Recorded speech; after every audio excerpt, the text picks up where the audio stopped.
sorti au Royaume-Uni et aux États-Unis et qui a, je crois, connu une excellente réception déjà.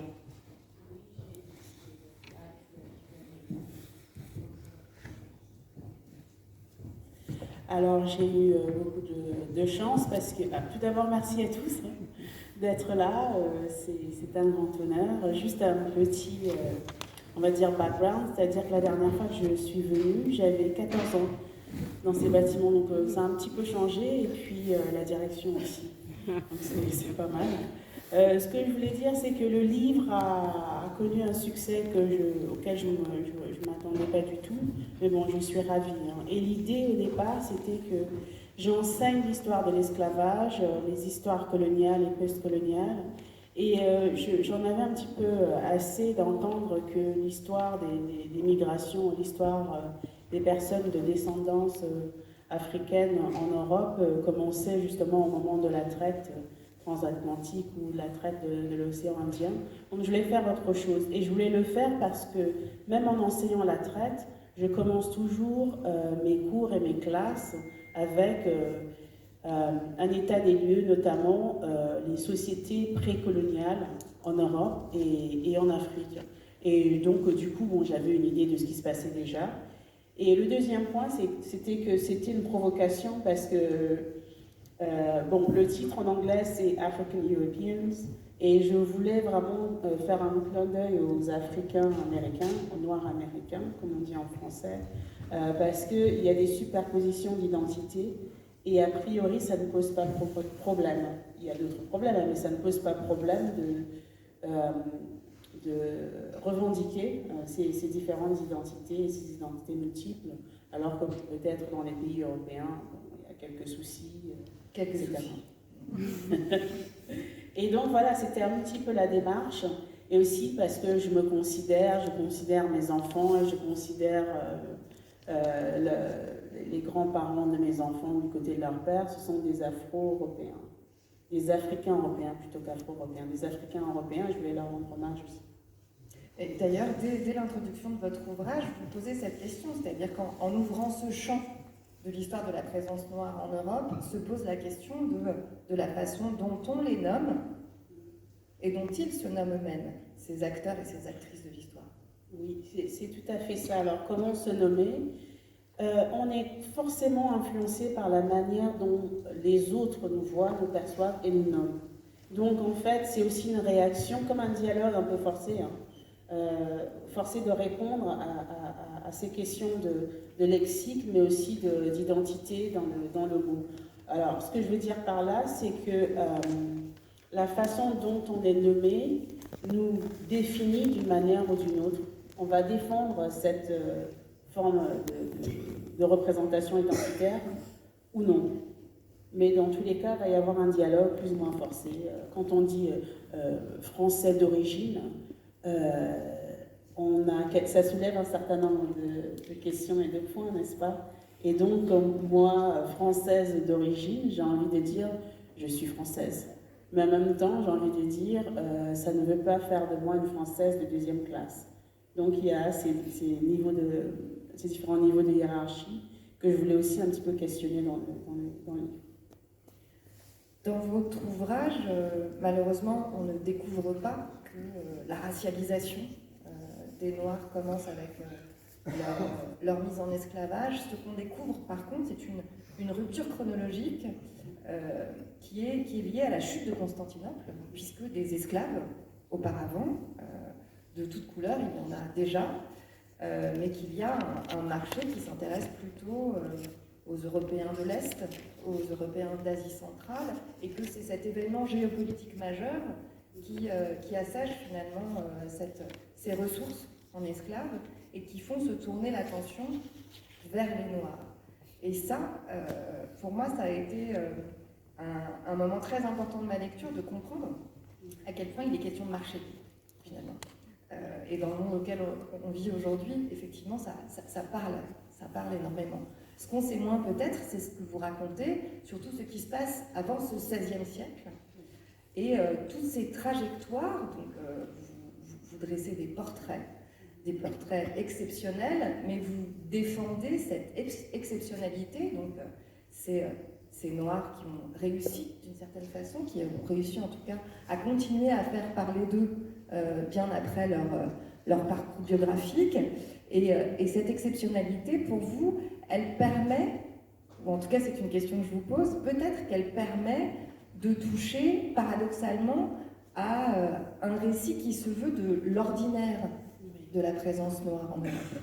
Oui, c'est intéressant parce que quand j'étais en train de penser à la construction du livre, la structure, c'est des choses très contemporaines, très présentes au quotidien qui me faisaient penser à une piste. Cette histoire d'exceptionnalité, c'est quelque chose qui m'a poursuivi toute ma vie. L'histoire du bon noir, voilà. Celui ou celle qui travaille dur et qui réussit et qui s'intègre, etc. Et je voulais savoir si ça se passait de la même manière à l'époque romaine, par exemple, où la question justement de la couleur n'était pas centrale du tout même. Qu'est-ce qui faisait que les personnes étaient intégrées ou accueillies dans certaines sociétés. Et donc, du coup, ça m'a permis de regarder qu'est-ce qu'on appelle exceptionnel à ce moment-là. Ce qu'on appelle exceptionnel, ce sont ces personnes qui nous ont laissé certaines archives, qui ont laissé une trace, en tout cas, dans l'histoire, qui fait que, du coup, on peut parler d'elles. Ça ne veut pas dire qu'elles étaient forcément exceptionnelles en soi, mais elles sont exceptionnelles parce qu'on a des preuves. On peut encore en parler aujourd'hui. Voilà, exactement. Et du coup aussi, je me suis dit exceptionnel, ce terme-là permet de séparer, de classifier, de hiérarchiser. Donc même moi, en l'utilisant, je raconte des histoires de gens absolument fabuleux, enfin, extraordinaires, mais je voulais aussi montrer le contexte dans lequel ces personnes vivaient et montrer qu'il y avait d'autres derrière ce rideau dont on n'a pas de voix, mais qui peuvent nous laisser entrevoir en fait une histoire un peu différente de celle de ceux qui sont exceptionnels. Je ne sais pas si ça fait sens en fait. Et ce qui est terrible d'ailleurs, c'est qu'à l'occasion lorsqu'on vous lit Olivette Otelet, on découvre la couleur de peau de certains personnages. Je pense notamment, mais il y en a d'autres, à Alexandre de Médicis. Le dernier Médicis à avoir gouverné Florence, donc une famille qui hante les mémoires historiques et les fictions, d'ailleurs, sur l'Italie de la Renaissance. Oui, c'est quelqu'un que... Alors, j'aime beaucoup tous mes personnages, même quand ils sont horribles. Et Alexandre est assez... en fait, aujourd'hui, on dirait de lui que c'est un prédateur sexuel. En tant que... Il est un petit peu gâté, il a beaucoup d'argent, il a accès au pouvoir, etc. Et ce qu'il en fait, ses sujets lui reprochent, c'est de ne pas se comporter avec dignité et de poursuivre les femmes, quitte à ruiner leur réputation. Mais je voulais en parler parce que je voulais aussi dire que ces personnages ne sont pas lisses. On s'attendrait à ce que, parce qu'ils sont biculturels, j'essaie d'utiliser les termes que Guillaume Singal a utilisés, c'est-à-dire le traducteur, alors multiculturel, biculturel, etc. En anglais, on dirait dual heritage, et montrer qu'on s'attend à ce qu'ils se comportent bien, quoi.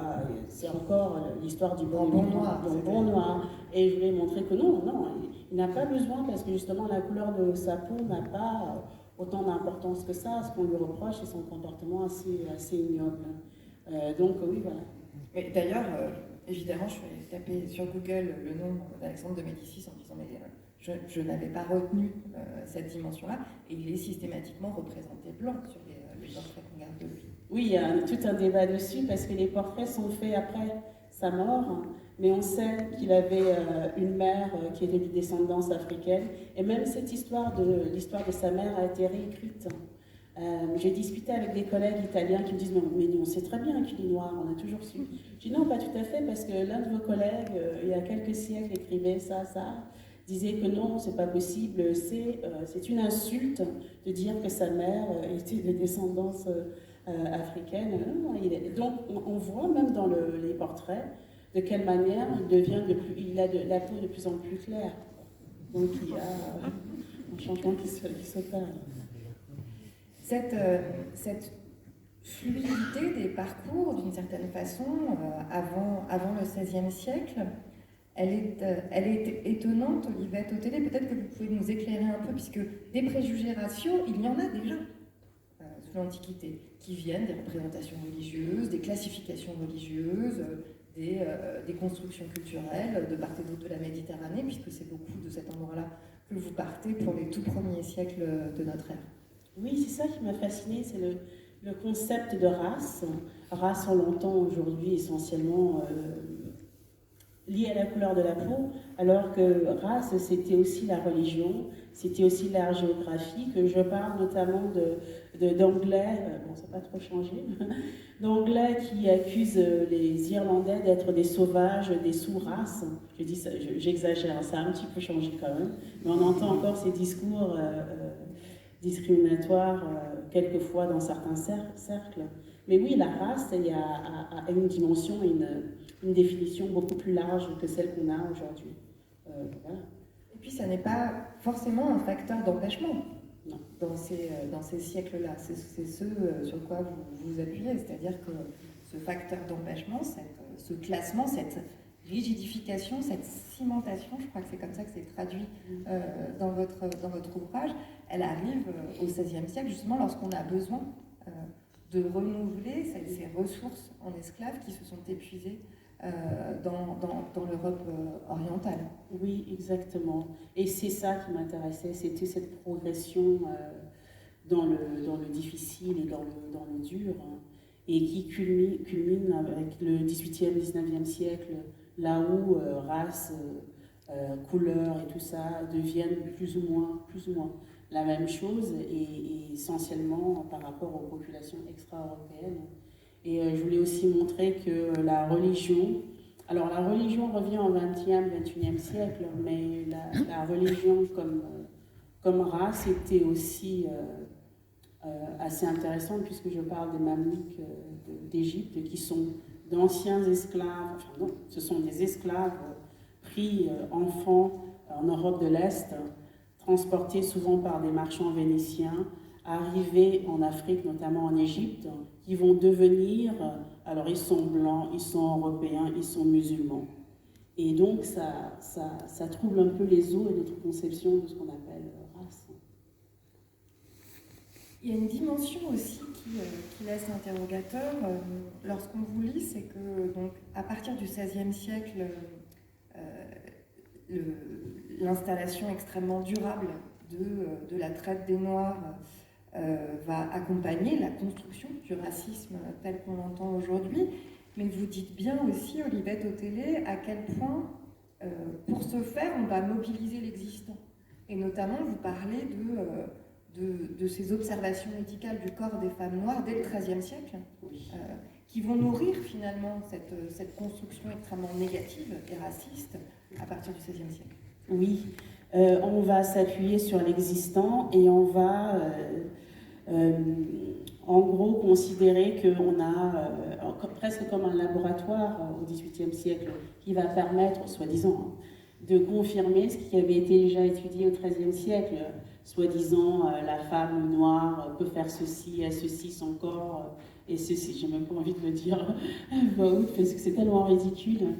Mais ces observations-là étaient faites déjà par des chercheurs et des médecins arabes les siècles précédents, sans qu'en fait il y ait une hiérarchisation. C'est-à-dire que ce n'est pas... comment expliquer ça ? On dit par exemple que le lait maternel des femmes noires est meilleur pour l'enfant, et par conséquent, voilà, mais ça ne veut pas dire du coup que c'est pour autant qu'elles sont inférieures. Donc il n'y a pas ces niveaux de dégradation et dégradation en termes de considération pour ces corps. On dit aussi d'autres choses sur les femmes, c'est une obsession, le corps des femmes, femmes blanches sont plus surchauffées, et puis enfin des thèses assez ridicules, mais qui permettent de construire une certaine, comme vous dites, poser une certaine base qui, au XVIIIe siècle, va prendre des proportions assez énormes, et au XIXe siècle, du coup, alimenter un peu le discours sur le soi-disant racisme scientifique. Il y a une autre dimension passionnante de votre ouvrage, Olivette Otélé, c'est la manière, la volonté que vous avez de restituer les liens les liens entre les hommes et les femmes noires en contexte européen. C'est-à-dire que, évidemment, vous convoquez ces figures exceptionnelles, ces biographies magnifiques qui nous montrent que parfois il y avait des exceptions. Voilà, de ceux qui finalement retrouvaient leur capacité à choisir leur destin. Mais ils ou elles d'ailleurs, sont bien souvent décrits comme des francs-tireurs, coupés de leur groupe ethnique définitivement et qui s'en sortent de cette façon-là. Et restituer ces liens et même ces réseaux, parce que vous mettez en valeur des réseaux de solidarité, des réseaux intellectuels, des réseaux associatifs, des réseaux religieux, des réseaux de résistance, même en contexte esclavagiste, qui restituent aussi des sociétés complexes dans un cadre européen, mais où les Noirs ne perdent pas le contact entre eux, voire même inventent des liens qu'ils n'avaient pas lorsqu'on les a, là je parle pour les esclaves, lorsqu'on les a déportés de leur lieu de naissance. Oui, vous pensez aux esclaves, et là, je ne sais pas si on pense à la même chose, je pense au XVe siècle, aux confréries de Lisbonne, les plus vieilles confréries, où ce sont des hommes esclaves à Lisbonne qui s'organisent comme des clubs, quoi, des confréries, et qui vont justement dans ces confréries partager des informations sur les lois, sur ce qui se passe. Un tel et un tel sera envoyé dans telle colonie. Alors attention, la loi vient de changer sur telle ou telle chose. Donc c'est un réseau d'information, mais c'est aussi un réseau d'entraide qui est formidable parce que je vois ces réseaux comme des formes de résistance à l'isolement et une récréation. Enfin, de nouvelles familles ont été recréées de cette façon. Donc quand on pense résistance, rébellion et tout ça, on pense au XVIIIe siècle. Encore une fois, je voudrais montrer que cette résistance à l'oppression passe aussi, pas nécessairement par la lutte armée, mais par une solidarité. Pape Ndiaye, donc je le disais tout à l'heure, vous êtes l'auteur d'un livre qui a fait date dans l'histoire éditoriale française parce que, en tout cas sous cette forme-là, et édité par une maison d'édition très généraliste et très réputée comme Calman Levy, ce type de livre n'existait pas de manière en étant aussi bien distribué et aussi bien exposé. Comment avez-vous lu le livre d'Olivier Tottelé ? Bonsoir, je l'ai lu avec passion d'abord, et comme tout très beau livre, tout grand livre, c'est un intérêt évidemment très fort, de l'admiration aussi pour le savoir et l'érudition. J'ai appris énormément, moi qui croyais vaguement connaître, j'ai été bluffé, y compris par des références dont je n'avais jamais entendu parler très modestement. Oui, parce que là, on a parlé des temps très anciens, de l'Antiquité, du Moyen-Âge, mais vous arrivez jusqu'au XXIe siècle et vous allez jusqu'à évoquer les Afro-Suédois et les Afro-Italiens des périodes très récentes et leur manière de vivre et leur rapport à la citoyenneté, qui est un exemple absolument incroyable. Voilà, et alors ça, je les connais un peu plus par les réseaux, etc., mais ce qui m'a le plus... au fond, là où j'ai le plus appris, au-delà des individualités remarquables dont vous avez parlé, c'est au fond, ça m'a aidé un peu à repenser, à raffiner le fameux tournant du XVIe siècle, c'est-à-dire le moment de la racialisation du monde, le moment où